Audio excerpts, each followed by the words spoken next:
Hello student retirement and death से related जो topic था हमारा वो हमने पूरा कंप्लीट कर लिया है। रिटायरमेंट के केस में जो रिटायर पार्टनर हो रहा है उस पार्टनर को पेमेंट किस तरह से किया जाएगा, सारा पेमेंट कैश में होगा, बाय चेक होगा या उसके लोन अकाउंट के अंदर ट्रांसफर होगा, ये हमने अपने लास्ट वीडियो के अंदर एक बड़ा क्वेश्चन सॉल्व करके उसके अंदर देख लिया था। अब स्टूडेंट हमारे पास में जो नेक्स्ट टॉपिक है वो है हमारा next topic retirement during the year और death. Retirement during the year और डेथ वैसे अलग अलग टॉपिक है लेकिन हम उसको एक साथ इसलिए काउंट कर रहे हैं क्योंकि देखिए अभी तक जो हमने क्वेश्चन किए थे वो सारे क्वेश्चन इस टाइप के थे या वो जो टॉपिक थे वो इस टाइप के थे जिसके अंदर जो पार्टनर रिटायर्ड हो रहा था वो लास्ट डेट को रिटायर्ड हो रहा था, यानी जिस डेट को आपका फाइनेंशियल ईयर कंप्लीट हो रहा है 31 मार्च या 1 अप्रैल को पार्टनर जो है वो रिटायर्ड हो रहा था, तो उस केस में हमारे को जो भी अकाउंट्स प्रिपेयर करने थे उसमें प्रिपेयर करने में कोई दिक्कत नहीं आई। दिक्कत इसलिए नहीं क्योंकि हम ऑलरेडी लास्ट डेट को अपने फाइनल अकाउंट जो है वो प्रिपेयर कर रहे थे और पार्टनर भी उसी समय रिटायर्ड हो रहा था, तो इसलिए हमारे को अलग से कोई कैलकुलेशन नहीं करनी पड़ी।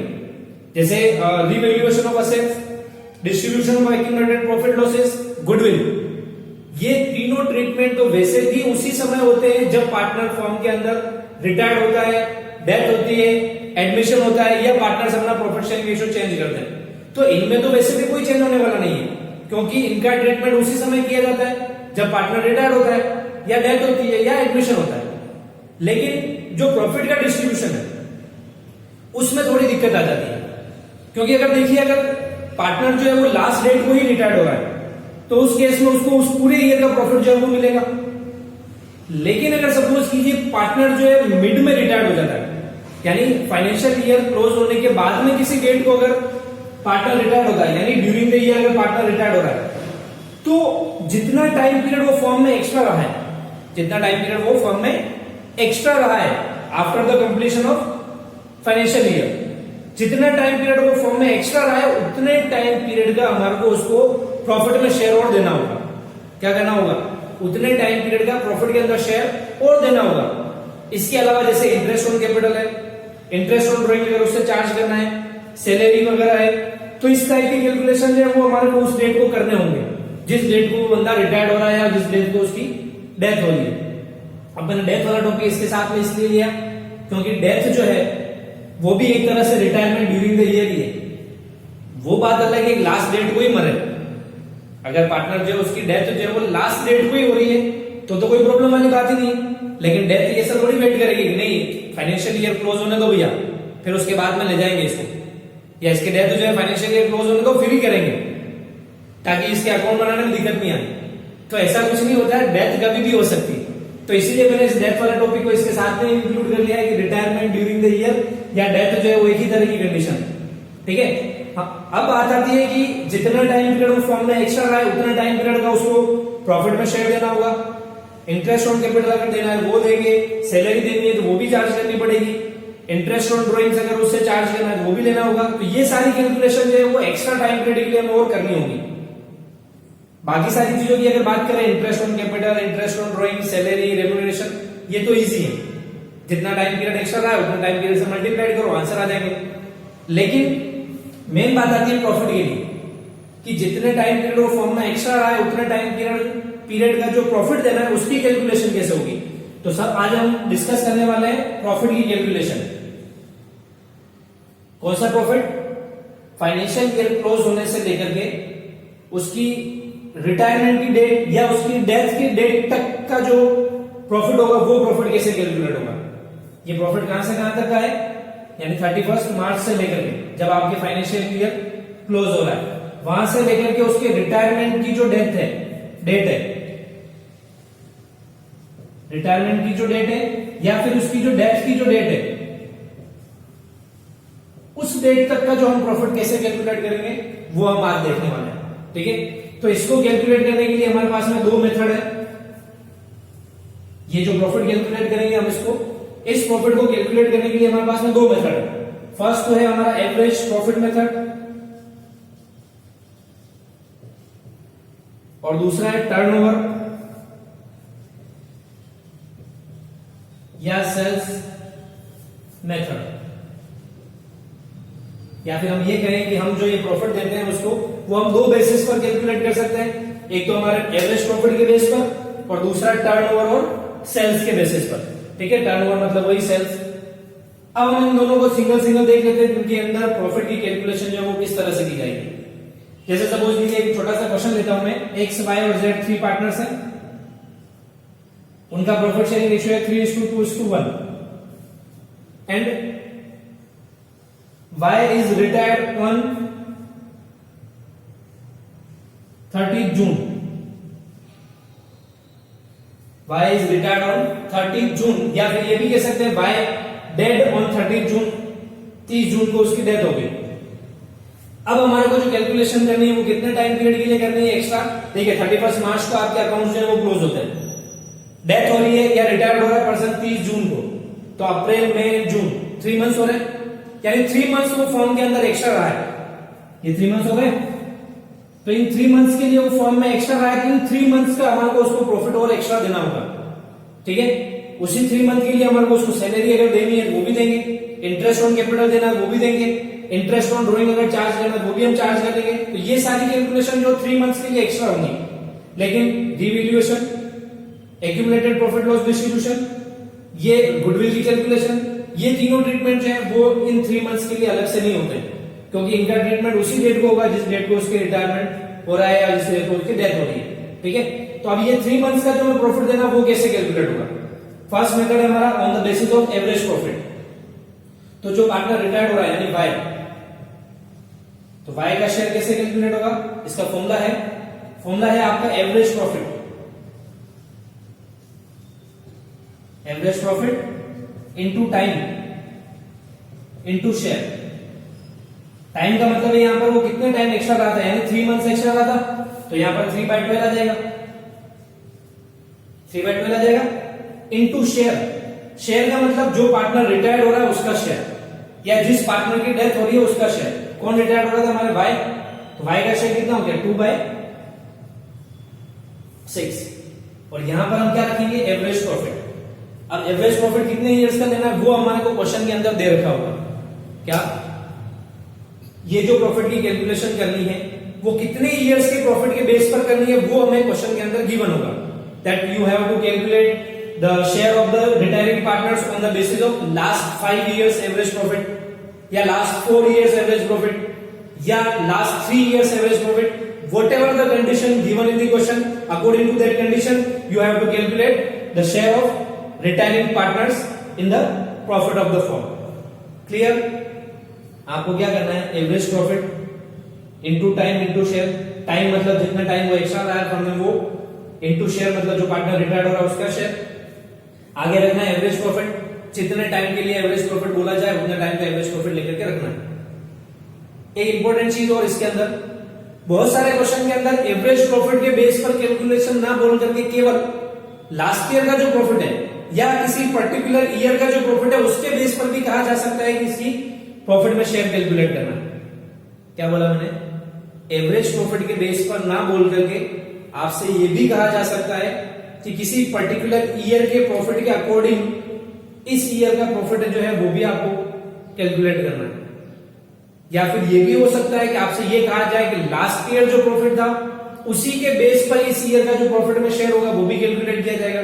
तो आपको कैलकुलेशन किसके अकॉर्डिंग करनी पड़ेगी, या तो लास्ट ईयर के प्रॉफिट के अकॉर्डिंग, या जिस पर्टिकुलर ईयर के प्रॉफिट के बेस पर उन्होंने बोला है कैलकुलेट करने के लिए उसके अकॉर्डिंग प्रॉफिट की कैलकुलेशन होगी। तो मैं चाहूं अगर तो यहाँ एवरेज प्रॉफिट की जगह पर ओनली प्रॉफिट भी ले सकता हूं, क्योंकि अगर मुझे क्वेश्चन में एवरेज प्रॉफिट के बेस पर नहीं बोला, पर्टिकुलर ईयर के प्रॉफिट पर बेस पर बोला है, तो मैं उस ईयर का जो प्रॉफिट होगा वो यहां रख दूंगा। जो भी प्रॉफिट होगा आपको क्वेश्चन में दिया होगा, लास्ट ईयर के प्रॉफिट के बेस पर बोला, लास्ट ईयर का प्रॉफिट होगा आपके पास, किसी पर्टिकुलर ईयर के प्रॉफिट पर बोला है वो पर्टिकुलर ईयर का प्रॉफिट भी होगा आपके पास। तो जो भी प्रॉफिट हो या एवरेज प्रॉफिट हो, जो भी कंडीशन क्वेश्चन में है वो आपको यहां रखना है, इनटू टाइम इनटू शेयर करना है। तो ये जो बंदा रिटायर्ड हो रहा है उस बंदे का शेयर जो है प्रॉफिट के अंदर वो आ जाएगा। तो बहुत इजी है एवरेज प्रॉफिट के बेस पर कैलकुलेशन। छोटा सा फॉर्मूला याद रखना है, एवरेज प्रॉफिट और प्रॉफिट जो भी क्वेश्चन में कंडीशन है, into time into share. Share जो पार्टनर रिटायर्ड हो रहा है उसका, टाइम जितने टाइम के लिए वो एक्स्ट्रा फॉर्म में रहा है उसमें। ये तो मंथ्स में था, ये डेज में भी हो सकता है। क्या ये कैलकुलेशन एग्जैक्टली मंथ में आनी थी क्योंकि 30 जून को डेथ हुई थी उसकी। ये कैलकुलेशन डेज में भी हो सकती है, जैसे अगर सपोज कीजिए उसकी डेथ जो है वो 10 जून को होगी थी, अगर उसकी डेथ 10 जून को होगी या बंदा रिटायर्ड 10 जून को हो रहा है, तो आपको क्या करना है, अप्रैल में ये तो दोनों पूरे ही मंथ लेने और जून के 10 डेज काउंट करने, तो आपको ऐसे काउंट करना पड़ेगा। अप्रैल में कितने दिन है, 30 डेज है, मई के अंदर 31 डेज है, प्लस 10 डेज इसके, तो 30 प्लस 31 प्लस 10, तो ये इस तरह से आपके 71 डेज जो है वो आ जाएंगे। तो आपको कैलकुलेशन या टाइम में 71 डिवाइड बाय 365 रखने पड़ेंगे। अभी जैसे आप मंथ रख रहे हो 3/12 कर रहे हो, मंथ का इसके डेज होंगे तो आपको डेज रखने ऊपर, जितने डेज वो एक्स्ट्रा आए डिवाइड बाय 365। 1 ईयर में 365 डेज होते हैं, तो 365 से डिवाइड करना है, आपका प्रॉफिट में उसका शेयर जो है वो आ जाएगा। क्लियर? फर्स्ट मेथड आ गया समझ में। चलिए अब हम देखते हैं सेकंड मेथड हमारा on the basis of turnover और सेल्स मेथड। इसके अंदर कैलकुलेशन जो है वो किस तरह से होगी, तो इसके लिए आपको पर्टिकुलर क्वेश्चन के अंदर कुछ कंडीशंस जो है, कुछ इंफॉर्मेशन क्वेश्चन में दे रखी होगी, तो वो इंफॉर्मेशन क्या होगी वो हम लिख लेते हैं। जैसे मैं एक एग्जांपल ले लेता हूं,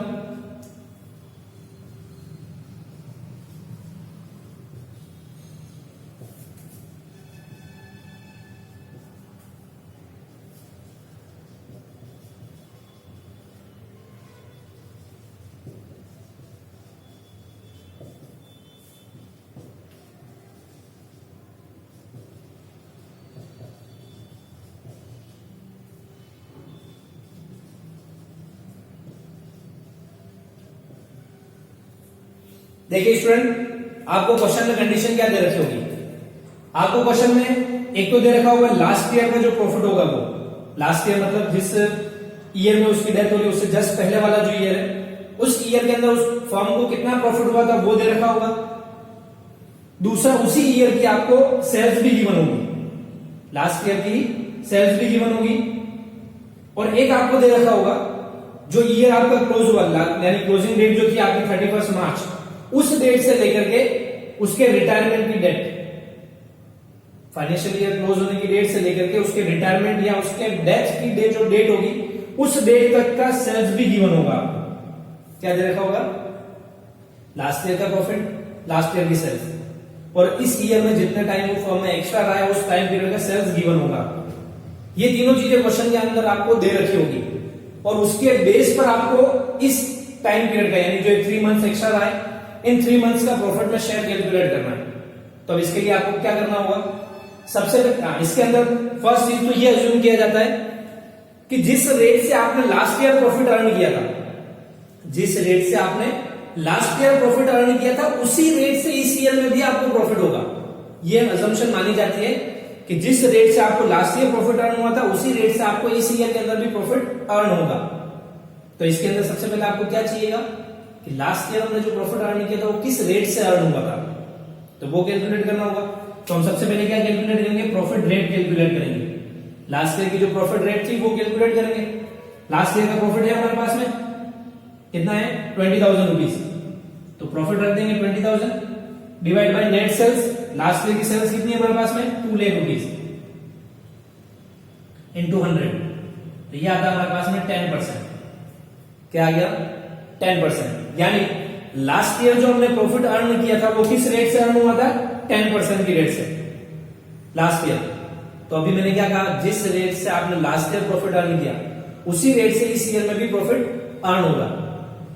तो इस ईयर में सेल्स कितनी है, इस ईयर में मतलब जितना टाइम पीरियड एक्स्ट्रा रहा है फर्म में उस टाइम पीरियड की सेल्स कितनी है, 50,000, और उस पर किस रेट से प्रॉफिट अर्न होगा, जिस रेट से लास्ट ईयर हुआ था, यानी 10%। तो अभी जो ये 3 मंथ्स है, जो 3 मंथ्स वो फर्म में एक्स्ट्रा रहा है, इन 3 मंथ्स का प्रॉफिट हम निकालेंगे कैसे, 50,000 रुपीज की सेल्स हुई इस ईयर में इंटू 10% की रेट से प्रॉफिट अर्न होगा, तो कितना आ गया, 5,000 रुपीज। समझ में आया क्या किया, पहले सबसे पहले लास्ट ईयर का प्रॉफिट रेट कैलकुलेट किया, तो वो फॉर्मूला होता है profit upon net sales into 100। Last year का प्रॉफिट 20,000, लास्ट ईयर की सेल्स 2 लाख, तो 20,000 डिवाइड बाय 2 लाख इंटू 100 किया, 10% रेट आ गई प्रॉफिट की। इसी रेट से इस ईयर में भी प्रॉफिट अर्न होगा, तो इस ईयर की सेल्स है 50,000, 50,000 का 10% कैलकुलेट कर लेंगे, 5,000 रुपीज हमारा इन 3 मंथ्स का, जो 3 मंथ्स वो फॉर्म में एक्स्ट्रा आया, उन 3 मंथ्स का प्रॉफिट आ गया। लेकिन ये प्रॉफिट जो है किसका है? पूरी फर्म का है। प्रॉफिट किसका है? ये पूरी फर्म का है। तो आप इस प्रॉफिट को क्या करोगे? उस पार्टनर के शेयर से मल्टीप्लाई करोगे। क्या करोगे? ये जो प्रॉफिट आएगा, इस प्रॉफिट को जो पार्टनर रिटायर्ड हो रहा है या जिस पार्टनर की डेथ हो रही है, उस पार्टनर के शेयर से मल्टीप्लाई कर लेंगे। यानी शेयर कितना? 2/6। तो ये जो 5000 रुपीज आएंगे, हम इसको 2/6 से मल्टीप्लाई कर लेंगे। तो किसका शेयर आ जाएगा? रिटायरिंग पार्टनर का शेयर आ जाएगा। ठीक है, या जो जिसकी डेथ हो रही है ईयर के पीरियड में, उसका शेयर कैलकुलेट हो जाएगा। कंप्लीट है सभी को? तो स्टूडेंट, ये जो 2 मेथड थे वो थे आपके एक्स्ट्रा टाइम पीरियड जो फर्म में रहा है, उस एक्स्ट्रा टाइम पीरियड का जो प्रॉफिट कैलकुलेट होगा उसको कैलकुलेट करने के लिए। ठीक है, तो फर्स्ट मेथड था आपका एवरेज बेसिस, प्रॉफिट के बेस पर या प्रॉफिट के बेस पर। फॉर्मूला था एवरेज प्रॉफिट और profit into time into share. इसमें टर्नओवर के बेस पर होगा, तो आपको इसमें लास्ट ईयर का प्रॉफिट, लास्ट ईयर का सेल्स और इस टाइम पीरियड का सेल्स गिवन होगा। तो आपको पहले रेट कैलकुलेट करनी है, उसी रेट को इस टाइम पीरियड की सेल्स से मल्टीप्लाई करके इस टाइम पीरियड का प्रॉफिट निकालना है और उसमें उस पार्टनर का शेयर निकालना है। इसमें टाइम से मल्टीप्लाई नहीं करना आपको। इसमें जो है प्रॉफिट जो है उसको टाइम से मल्टीप्लाई नहीं करना, क्योंकि ये जो 5000 रुपीज का जो प्रॉफिट आया वो ऑलरेडी 3 मंथ्स का ही है। यानी जितने फर्म एक्स्ट्रा टाइम फर्म में रहा था उतने टाइम पीरियड का ही प्रॉफिट आया, इसलिए इसको हमें टाइम से मल्टीप्लाई नहीं करना। Clear student? तो इस तरह से हमारा जो एक्स्ट्रा टाइम पीरियड फर्म में दे रहा है बंदा, उस एक्स्ट्रा टाइम पीरियड का प्रॉफिट जो है वो कैलकुलेट हो जाएगा। तो वो दोनों केस में होगा, डेथ वाले केस में भी ऐसे ही होगा, रिटायरमेंट ड्यूरिंग द ईयर है तो भी ऐसे ही होगा। क्लियर? अब मेन बात आती है कि ये जो प्रॉफिट में हम शेयर तो कैलकुलेट कर लेंगे, लेकिन ये जो प्रॉफिट का शेयर आएगा हम इसको किस नाम से लिखेंगे? फाइनल अकाउंट के अंदर शो करना पड़ेगा, पार्टनर्स कैपिटल अकाउंट के अंदर उसके शेयर लिखना पड़ेगा प्रॉफिट का। तो बाकी सब चीजें तो हमें पता है, रिवोल्यूशन का प्रॉफिट रिवोल्यूशन के नाम से जाएगा, एक्यूमुलेटेड प्रॉफिट लॉस है वो उसके नाम से जाएंगे, गुडविल है तो पार्टनर्स कैपिटल के नाम से जाएगी। ये जो प्रॉफिट का एक्स्ट्रा टाइम का जो शेयर है वो किस नाम से जाएगा? तो स्टूडेंट, ये जो प्रॉफिट में आप शेयर कैलकुलेट कर रहे हो, या चाहे इससे हो चाहे वो इस मेथड से हो, ये जो अमाउंट आएगा वो अमाउंट आपको लिखना है profit and loss suspense account के नाम से। किस नाम से लिखेंगे आप? Profit and loss suspense account के नाम से। तो ये जो भी प्रॉफिट में शेयर आए वो P&L सस्पेंस के नाम से लिखा जाता है, जो एक्स्ट्रा टाइम पीरियड का है। बाकी जो सारी चीजें हैं वो आपको वैसे ही लिखनी है। फिर बात आती है इसको लिखेंगे किस तरफ, कहां शो करेंगे इसको? तो जब आप पार्टनर्स कैपिटल अकाउंट बनाएंगे तो अगर प्रॉफिट है तो आप पार्टनर्स कैपिटल के CR साइड में लिखेंगे by profit and loss suspense account के नाम से। किस नाम से? बाय P&L सस्पेंस अकाउंट के नाम से पार्टनर्स कैपिटल के CR साइड में लिखेंगे अगर प्रॉफिट है। और वही चीज अगर लॉस हुआ तो आप किस तरफ लिखोगे? पार्टनर्स कैपिटल के DR साइड में, टू P&L सस्पेंस अकाउंट के नाम से। तो इस तरह से जो आप अमाउंट कैलकुलेट कर रहे हो वो पार्टनर्स कैपिटल अकाउंट के अंदर शो हो जाएगा। प्रॉफिट है तो CR साइड में, लॉस है तो DR साइड में। जनरल एंट्रीज आप करना चाहें तो जनरल एंट्रीज भी इजी है। क्या होगी? अगर प्रॉफिट है तो P&L suspense account debit to जो भी पार्टनर रिटायर्ड हो रहा है, रिटायरिंग पार्टनर्स कैपिटल अकाउंट के नाम से एंट्री हो जाएगी, और अगर लॉस हुआ तो रिवर्स एंट्री हो जाएगी। तो स्टूडेंट, ये आपका टॉपिक हो गया कि फर्म में एक्स्ट्रा टाइम दे रहा है तो उस टाइम पीरियड का प्रॉफिट कैसे निकालेंगे। देखिए स्टूडेंट, इसके बाद वाले जो 2 टॉपिक और हैं आपके, डेथ वाले केस के अंदर जो डिजीज पार्टनर है उस पार्टनर का कैपिटल अकाउंट कैसे प्रिपेयर करना है और डिजीज पार्टनर लोन अकाउंट कैसे प्रिपेयर करना है, ये दोनों टॉपिक जो है वो भी आपके सिलेबस से रिड्यूस कर दिए गए। जो 30% कोर्स रिड्यूस किया है उसमें से वो दोनों टॉपिक जो है वो भी रिड्यूस हो गए। तो सेशन 2020-21 वालों के लिए वो दोनों टॉपिक जो है वो भी सिलेबस में नहीं है, बट ये कैलकुलेशन जो है वो सिलेबस के अंदर है। तो आपको इसको अच्छे से समझना है, इसकी कैलकुलेशन जो है वो अलग से क्वेश्चन बन सकता है, तो इसको ध्यान रखना। ठीक है, चलिए इसको नोट कर लीजिए। इसके साथ में ही आपका जो चैप्टर है रिटायरमेंट और डेथ ऑफ अ पार्टनर, वो चैप्टर भी कंप्लीट हो रहा है।